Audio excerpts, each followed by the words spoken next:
Joining us on News Across Nigeria is our energy correspondent, Olu Phillips. Olu, welcome to the show. Thank you, Olu. I believe it's your first time on the program. Absolutely. And what do you think, though, coming from what the new president has said, refining the crude in the country, that definitely drives prices down? I think I would like to start by asking some questions. First of all, what is it that we've said or that has been said that is new as far as this whole situation is concerned? It is true already that the refineries are comatose. They are not working. As we speak, the refineries are not working. And I am not sure it's coming up anytime soon. And so what that means that at 60% capacity, the 445,000 allocation that goes to the three refineries daily, at some point it was doing 6 million combined capacity, 6 million liters. So if you take that off from the approximate 40 million liters that is the daily consumption for Nigeria, that should be about 34 million liters left for importation. So that 6 million completely is eroded, is out. Okay. So that puts pressure. Yeah, so what the president of NUPENG is trying to suggest is an ideal situation. But what can be practicable? In the absence of the refinery, it means that we are importing wholly 40 million liters for our daily consumption, or that's why we require a minimum for daily consumption. And as we speak, the state oil company, the NNPC, as I choose to call it, is doing importation to the tune of about 78% of that daily consumption. I think that is not sustainable. I think they need to diversify that and allow more people to do that so that we can have an ideal situation and we don't have to go back to this. And mind you, that's not an internal solution. Excuse me, because the truth is that another question to ask is, when we came about this scarcity this weekend, whose responsibility or who was responsible?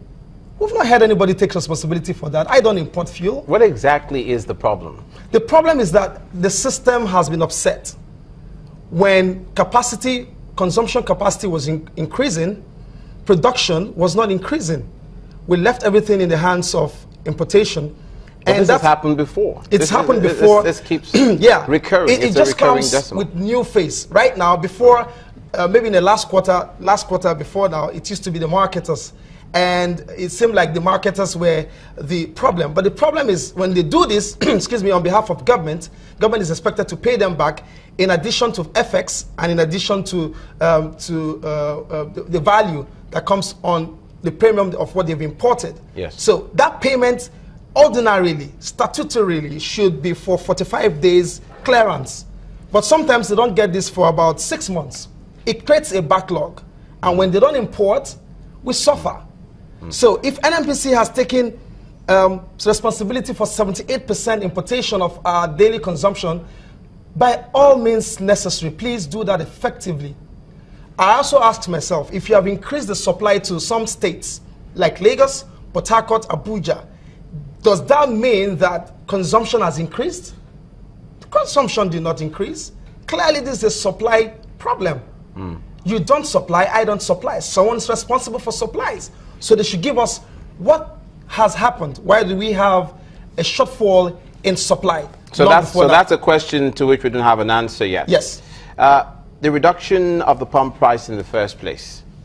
That was natural. That was going to happen. I mean, all over the world where, of course, countries, every country is affected by the fall in crude oil price. And what that simply meant that if you cascade that down, production or refining has also dropped in terms of how much it costs to refine a barrel of oil. So, for instance, in the US, where it has gone to as low as $2 per gallon, so that was natural. So reducing the price wasn't a largesse from government. Okay, finally, Olu, what is the sustainable solution to this problem in the short term? Free the market. Is that what the experts in the industry are saying? That's what the sensible thing to do. Free the market. How do you mean free the market? If you leave Lagos and you're driving, for instance, to Ekpe or to Ibadan, you will not get it at 86 naira 50 kobo. Because those who sell there buy at a premium and they will sell at a premium. And they have the DPR to battle with because it's a regulated industry. I say making it more capitalistic. It's not. Just free the market by deregulating. Let the market be free. Stop Government has no business fixing price of petroleum products. That's the last word from Olu Phillips, our energy correspondent. Many thanks for coming on the program. Thank you very much.